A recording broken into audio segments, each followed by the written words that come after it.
Hello students, welcome to रोशन की class YouTube channel. Students, आप सभी का आज की इस पाठ्य योजना की वीडियो में एक बार फिर से बहुत बहुत स्वागत है। आज की इस पाठ्य योजना की वीडियो में मैं आप लोगों के लिए लेके आऊँ कक्षा 7 के लिए संस्कृत विषय की पाठ्य योजना। और उप विषय की बात करेंगे तो पद्य है, ठीक है। गद्य पद्य जो होता है, गद्य पद्य व्याकरण, तो उसमें पद्य का आज का पाठ्य योजना है।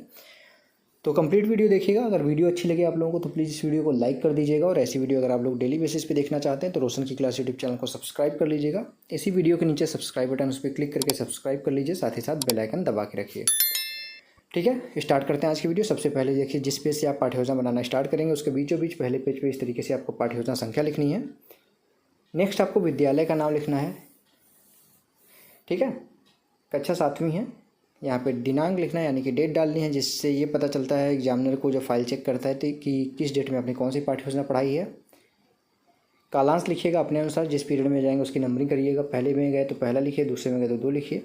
दिवस लिखना है, जैसे सोमवार, मंगलवार, बुधवार। अगर आपके कॉलेज वाले लिखने के लिए कहते हैं तो लिखिए, नहीं तो कोई दिक्कत नहीं है। विषय संस्कृत पद्य का है, अवधि है 35 मिनट का, और प्रकरण है हमारा आज का अभिलाषा, ठीक है। प्रकरण है अभिलाषा। अब आपका लेसन प्लान का पहला हेडिंग आता है, जिसको कहते हैं सामान्य उद्देश्य, यानी कि सामान्य उद्देश्य। सामान्य उद्देश्य हेडिंग के अंतर्गत आपका जो विषय होता है, उस विषय को पढ़ाने के बाद बच्चों को आप क्या सिखाना चाहते हैं, उनके अंदर किस प्रकार के ज्ञान का विकास करना चाहते हैं, उसके बारे में कम से कम 3 से 4 पॉइंट, मैक्सिमम 8 से 10 पॉइंट लिखना होता है।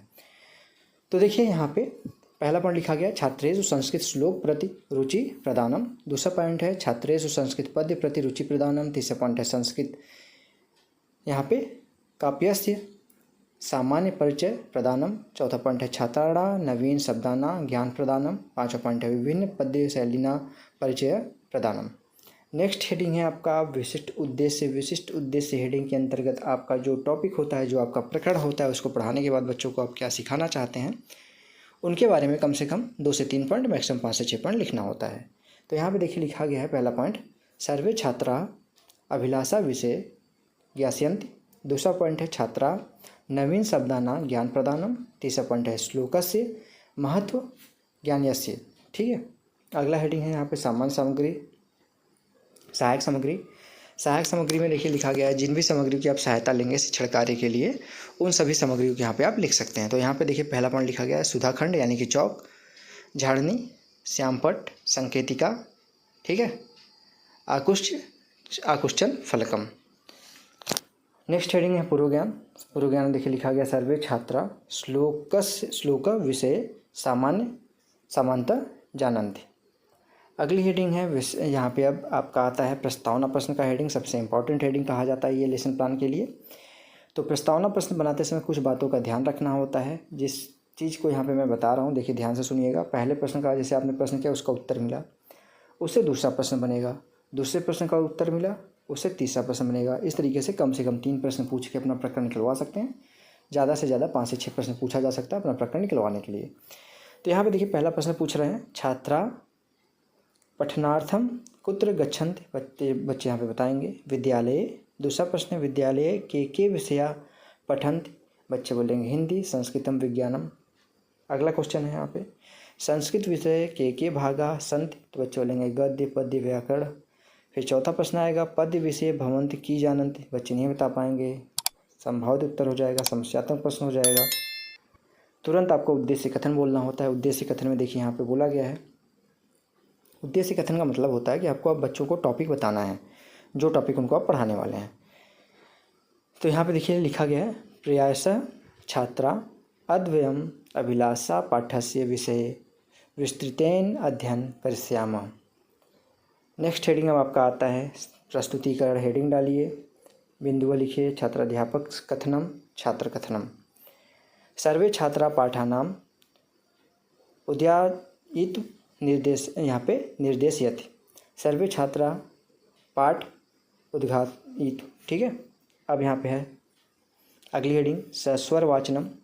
छात्राः, यहाँ पे छात्राध्यापक उचित स्वरेण भावानुगुण कच्छोचित स्वरेण यति गति लयपूर्वक श्लोकस्य सस्वर वाचन करिष्यन्ति। छात्र वाले कॉलम में लिखा गया छात्र ध्यानपूर्वकम श्रोष्यन्ति। अनुकरण वाचनम है, यानी इसको सही से लिखिएगा, अनुकरण वाचनम। छात्राध्यापकः कतिपयान् छात्रान् श्लोकस्य वाचनाय निर्देशयन्ति, छात्र क्या करेंगे, उसका निर्देश का पालन करेंगे। अशुद्ध संशोधन है। छात्राध्यापक छात्रे अनुवाचने पठितानाम् अशुद्ध शब्दानां श्यामपट उपरि लेखनेन छात्राणां च सहयोगेन संशोधन करिष्यन्ति, सभी छात्र उसको संशोधन करेंगे सुन के। कठिन निवारण है। छात्राध्यापक छात्रे प्रयुक्त कठिन शब्दानां निवारण करिष्यन्ति, छात्रा ध्यानपूर्वकं लिखयन्ति। शब्द अर्थ है दया दृष्टि, कृपापूर्ण भाव, देया देना चाहिए, नो नहीं, मूर्ता अज्ञानता, द्रुतम शीघ्र, विवक्ता यानी कि छोड़ना, विपन्न यानी कि दुखी। भाषानुवाद है। छात्राध्यापक श्लोकस्य भाषाया अनुवाद करिष्यन्ति, हिंदी में उसका अनुवाद करेगा जो आपने पढ़ा है। उसके बाद सौंदर्यानुभूति प्रश्न है। यहाँ पे देखिए पहला प्रश्न है दिनेश का दया, तो यहाँ पे बच्चे बोलेंगे दया दृष्टि। पढ़ाएंगे तभी आप प्रश्न पूछ सकते हैं, ऐसा नहीं कि बस यही लेसन प्लान बना के रह गए, उस चैप्टर को पढ़ाना भी आपको है। दूसरा प्रश्न है कस्या प्रतिज्ञा न हेया, तो बच्चे बोलेंगे दिन रक्षया। तीसरा प्रश्न है मूर्ता कस्मात् दूरे नेया, तो बच्चे बोलेंगे देशात्। चौथा प्रश्न है मानवानाम उद्धाराय पुनः का गया, बच्चे बोलेंगे गीता। पांचवा प्रश्न है विपन्न इति शब्दस्य को अर्थ, तो बच्चे बोलेंगे दुखी। त्वदुपदेशामृतम विभाजन कुरु, तो बच्चे बोलेंगे त्वत् धन उपदेश धन अमृत। अब इसके बाद यहाँ पे आता है पुनः सस्वर वाचन। छात्राध्यापक कक्षायाम, यहाँ पे कापी में वातावरणाय छात्रेण सहयोगेन पुनः पाठस्य सस्वर वाचनम करिष्यन्ति। लास्ट हेडिंग आपका आता है गृह कार्य यानी कि होमवर्क, बच्चों को घर से करके लाने के लिए होमवर्क जरूर देना चाहिए। तो यहाँ पे देखिए एक प्रश्न दिया गया है जिससे बच्चे घर पे जाएं उस चीज़ को रिवीजन करें, और रिवीजन करेंगे तो आपके द्वारा पढ़ाई गई चीज़ों को वो अच्छे तरीके से समझ पाएंगे। तो यहाँ पे एक प्रश्न दिया गया अस्काय जीवने गीताया का महत्व अस्ति लिखित्वा आनयत। तो ये हो गया पूरा का पूरा आज का लेसन प्लान। आशा करता हूँ आज की वीडियो से आपको हेल्प जरूर मिली होगी। इस वीडियो की आपको PDF अगर बिल्कुल फ्री में चाहिए तो रोशन की क्लास टेलीग्राम चैनल पे जाइएगा, बिल्कुल फ्री में इसकी PDF वहाँ पे मैं अपलोड कर दूँगा, वहाँ जाके आप आराम से डाउनलोड कर सकते हैं। और अगर आप लोगों को इसी तरीके की वीडियो डेली बेसिस पे देखनी है, पाठ्य योजना से रिलेटेड वीडियो, सूक्ष्म पाठ्य योजना से रिलेटेड वीडियो, या फिर आपको BEd और BTC की क्लासेस लेनी है, तो आप लोग रोशन की क्लास यूट्यूब चैनल से जुड़ सकते हैं। जुड़ना बिल्कुल फ्री है। इसी वीडियो के नीचे सब्सक्राइब बटन, उस पर क्लिक करके सब्सक्राइब कर लीजिए, साथ ही साथ बेल आइकन दबा के रखिए। तो स्टूडेंट्स मिलते हैं नेक्स्ट वीडियो में, तब तक के लिए आप सभी का बहुत बहुत धन्यवाद। जय हिंद, वंदे मातरम।